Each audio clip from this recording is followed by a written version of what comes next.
क्या आप भी मेरी तरह शकरकंदी की एक ऐसी रेसिपी बनाना चाहते हैं जिसे आप बिना फ्रिज के पूरे 1 महीने स्टोर करके रख सकते हैं? बहुत ही टेस्टी रेसिपी है। अगर इसके स्वाद की बात की जाए तो ये किसी कुकीज़ से कम नहीं है। तो बहुत ही क्रिस्पी करारी रेसिपी बनकर रेडी हुई है। रेसिपी अच्छी लगे, वीडियो पसंद आए तो वीडियो को लाइक शेयर ज़रूर करिएगा। हेलो फ्रेंड्स, मैं शालिनी, स्वागत है आपका शालिनी की रसोई में। आपको हमारी ये शकरकंदी की रेसिपी कैसी लगी हमें कमेंट्स करके ज़रूर बताइएगा। चैनल को लाइक शेयर एंड सब्सक्राइब करना ना भूलिएगा। बेल आइकन ज़रूर दबाइए जिससे आपको न्यू वीडियो का नोटिफिकेशन मिल सके। तो चलिए रेसिपी को देख लेते हैं। सबसे पहले हम गैस पे चढ़ा देंगे पैन और इसमें डालेंगे हम 2 कप चीनी।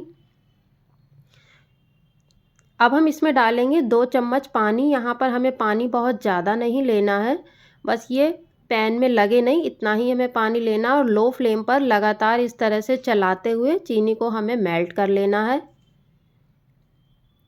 इसको हम इस तरह से चलाते रहेंगे तो चीनी बहुत आसानी से मेल्ट हो जाएगी। तो यहाँ पर चीनी मेल्ट हो गई है, फ्लेम को करते हैं हम ऑफ़ और यहाँ पर अब हम इसको साइड में रख देंगे। इसकी हमें कोई चाशनी नहीं बनानी थी, तो इसको ठंडा होने देते हैं। यहाँ पर हमने ली है शकरकंदी। शकरकंदी को हमने कुकर में थोड़े से पानी के साथ 2 सीटी लगाकर इसको बॉईल करके पहले से ही फ्रिज में रख दिया था ठंडा होने। इसको हमें ठंडा करके ही रेसिपी में यूज़ करना है, इसमें ज़्यादा मॉइस्चर नहीं होना चाहिए। तो यहाँ पर सारी शकरकंदी को हम छील लेते हैं। शकरकंदी को हमने छील लिया है। अब हमें इसे करना है ग्रेट। तो हम एक प्लेट ले लेंगे और ये बारीक वाला हम ग्रेटर ले लेंगे और इससे हम शकरकंदी को ग्रेट कर लेंगे। तो फटाफट से सारी शकरकंदी को हम ग्रेट कर लेते हैं। आप यहाँ पर देख सकते हैं बिल्कुल भी इसमें मॉइस्चर नहीं है। तो इसी तरह की हमें शकरकंदी चाहिए, इसलिए आप भी मेरी तरह पहले से बॉईल करके इसको ठंडा करके लें। तो शकरकंदी को अब हम साइड में रखते हैं और एक ले लेंगे बड़ी सी परात, उसके ऊपर हम रख देंगे एक छन्नी। आप चाहें तो कोई भी बड़ा बर्तन ले सकते हैं। अब हम इसमें डालेंगे 2 कप गेहूं का आटा। ये बहुत ही हेल्दी रेसिपी है, बहुत ही टेस्टी रेसिपी है। इसे आप सफ़र में भी ले जा सकते हैं, बच्चों के लंच बॉक्स में भी रख सकते हैं। बहुत ही बढ़िया क्रिस्पी करारी रेसिपी बनकर रेडी हुई है और इसे आप चाहें तो पूरे 1 महीने बिना फ्रिज के स्टोर करके रख सकते हैं, ये बिल्कुल भी ख़राब नहीं होगी। तो अब हमने यहाँ पर ली है आधा कप मैदा और आधा कप सूजी। तो 2 कप हमने यहाँ पर लिया था गेहूं का आटा, आधे कप हमने सूजी ली है, आधा कप हमने मैदा लिया है। तो टोटल यहाँ पर हमने 3 कप लिया है। तो यहाँ पर आप चाहें तो सिर्फ गेहूं के आटे से भी इस रेसिपी को बना सकते हैं, खाली मैदा से भी बना सकते हैं। तो सभी चीज़ों को हमने यहाँ पर अच्छी तरह छान लिया। अब हमने यहाँ पर लिया है रिफाइंड ऑयल। यहाँ पर हमने आधा कप लिया है। अभी हमें ये सारा एक साथ नहीं डालना है, हम थोड़ा थोड़ा यहाँ पर ऑयल डालेंगे और इसका एक मोयन लगाएंगे। तो इसको हम अच्छी तरह से इस तरह से मिक्स कर लेंगे। तो यहाँ पर वापस से थोड़ा सा हम और ऑयल डालेंगे। तो यहाँ पर टोटल हाफ का भी हाफ 1/4 कप हमने यहाँ पर रिफाइंड ऑयल लिया। लगभग 5 बड़े चम्मच हमने यहाँ पर ऑयल लिया है। यहाँ पर ऑयल की हमें बहुत ज़्यादा ज़रूरत नहीं है।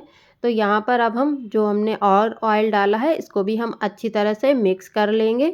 तो यहाँ पर सारा ऑयल हमने मिक्स कर लिया। अब इस तरह से हम आटे को बाइंड करके देखेंगे। ये मुट्ठी अगर बंद रही है तो यहाँ पर हमारा मोयन परफेक्ट है, इससे ज़्यादा हमें ऑयल की ज़रूरत नहीं है। अब जो हमने शकरकंदी को ग्रेट करके रखा था वो सारी शकरकंदी हम इस आटे में मिक्स कर देंगे। अब हम इसमें डालेंगे ग्रेट किया हुआ नारियल। तो यहाँ पर हमने सूखा नारियल को लेकर मिक्सी में पीस लिया था, वो हमने यूज़ किया है। अब हमने 1 कटोरी सफ़ेद तेल ले लिया और यहाँ पर हमने 2 बड़े चम्मच पोस्ता लिया है। यहाँ पर बहुत ज़्यादा हमें ड्राई फ्रूट्स की ज़रूरत नहीं है। अब हम सभी चीज़ों को अच्छी तरह मिक्स कर लेंगे। सारी चीज़ें अच्छे से मिक्स हो गई हैं। तो इसमें अब हम डालेंगे थोड़ा सा इलायची पाउडर, उसको भी हम मिक्स कर लेंगे, इससे इसकी खुशबू और टेस्ट दोनों बढ़ जाएगा। तो अब जो हमने चीनी का सिरप बनाया था तो ये हमें थोड़ा थोड़ा करके इसमें ऐड करना है और इस चीनी के सिरप से ही इसका हमें डो लगाना है। और डो बिल्कुल टाइट होना चाहिए, जो हम पूड़ी का आटा लगाते हैं उससे भी थोड़ा सा सख्त हमें लगाना है। तो यहाँ पर हमने 3 चम्मच के करीब ये सिरप डाला है और इसको हम थोड़ा थोड़ा करके मिक्स करेंगे। अगर आपकी शकरकंदी में मॉइस्चर होगा तो यहाँ पर हम जो चीनी का सिरप लेंगे वो कम यूज़ होगा और उससे आपकी ये जो मीठा है वो परफेक्ट नहीं आएगा। तो इसीलिए यहाँ पर शकरकंदी में मॉइस्चर नहीं होना चाहिए। हम वापस से यहाँ पर 3 चम्मच हमने और शुगर सिरप ले लिया है और इसको भी अब हम मिक्स कर लेंगे। तो बस हमें यहाँ पर इतना ही शुगर सिरप की ज़रूरत है, हम बहुत ज़्यादा नहीं लेंगे। इतने में ही हमारा डो बनकर रेडी हो जाएगा। तो ये देख सकते हैं आप कितना सख्त हमने लगाया है, जैसे कि पूड़ी का आटा होता है ना, सेम उसी तरह से हमने इसको लगा लिया है और इसको मसल के चिकना करके सेट होने रख देंगे। तो यहाँ पर इसको अच्छी तरह से कवर करके हम 15 मिनट के लिए रेस्ट पे छोड़ते हैं। 15 मिनट हो गए हैं तो यहाँ पर हम डो को चेक कर लेंगे। इसको हम मसलना नहीं है बहुत ज़्यादा, बस अब हम इसका थोड़ा थोड़ा डो लेकर इसकी लोई बनाएंगे। तो आप देख सकते हैं आटा बहुत अच्छे से बाइंड नहीं है, इसी तरह का हमें टाइट आटा लगाना है। तो इसको हम इस तरह से सेट करके इसकी एक लोई बना लेंगे। ये लोई चिकनी हो ऐसा ज़रूरी नहीं है। तो अब हम रोलिंग बोर्ड ले लेंगे और इसको हम रोल कर लेंगे। तो ये जो कॉर्नर से फट रही है कोई प्रॉब्लम नहीं है, रेसिपी में हमारी कोई भी दिक्कत नहीं आएगी। आप इसी तरह से इसको बेल लेंगे। तो ये हमें ना तो बहुत ज़्यादा मोटा ना बहुत ज़्यादा पतला, अभी हम आपको दिखाएंगे कि हमें किस तरह का यहाँ पर बेलना है। तो यहाँ पर हमने पूरा बेल कर रख लिया है। अब हम इस तरह से इसमें छोटे छोटे होल कर देंगे ये चम्मच की सहायता से। यहाँ पर हमने ये चम्मच ले लिया, इससे हम पूरे में होल कर देंगे, क्योंकि ये रेसिपी को हमें फूलने नहीं देना है, इसको क्रिस्पी करारी बनाना है, तभी इसमें कुकीज़ जैसा टेस्ट आएगा।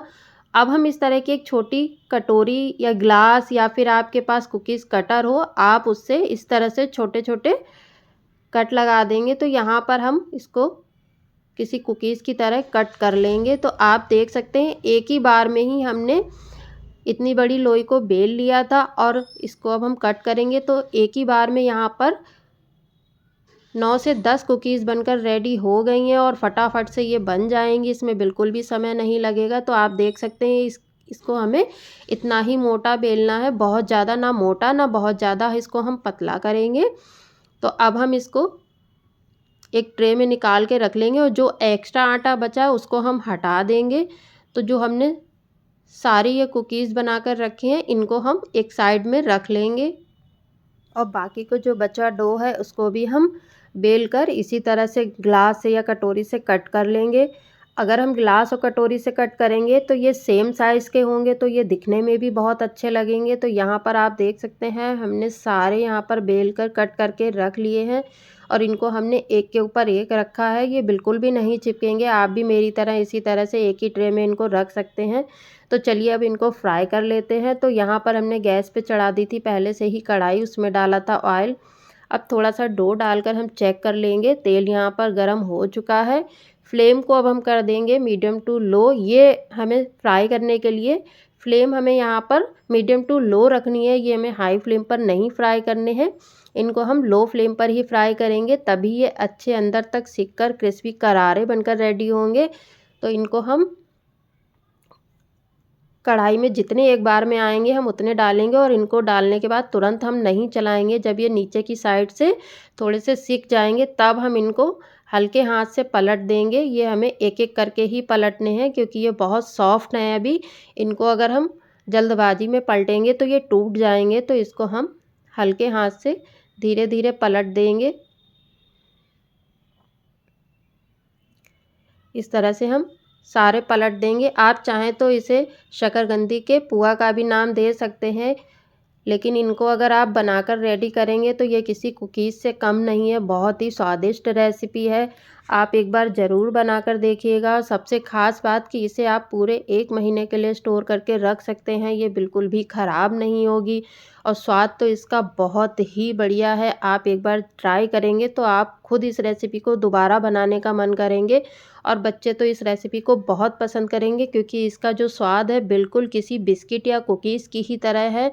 तो आप इसे बच्चों के लंच बॉक्स में भी दे सकते हैं, या फिर आप कभी सफ़र में जा रहे हो तो आप इसको सफ़र में भी ले जा सकते हैं। ये रेसिपी बिल्कुल भी ख़राब नहीं होने वाली है, तो आप इसको जब चाहें तब बनाकर स्टोर करके रख सकते हैं। आप इसे चाहें तो बिना शकरकंदी के भी बना सकते हैं। तो यहाँ पर हमने उलट पलट कर इनका ये गोल्डन कलर आने तक फ्राई कर लिया है, और अब हम इनको निकाल लेंगे। इस तरह से हम इनको निकाल लेंगे, इनका एक्स्ट्रा ऑयल निकालते हुए, और इनको हम एक प्लेट में निकाल लेंगे। तो आप देख सकते हैं कितने अच्छे सिक्कर रेडी हुए हैं, बिल्कुल कलर भी कितना बढ़िया आया है। तो आप एक बार इस रेसिपी को ज़रूर ट्राई करिएगा। तो यहाँ पर हमने इनको प्लेट में निकाल लिया है, और वापस से जो बचे हुए हैं उनको हम फ्राई कर लेते हैं।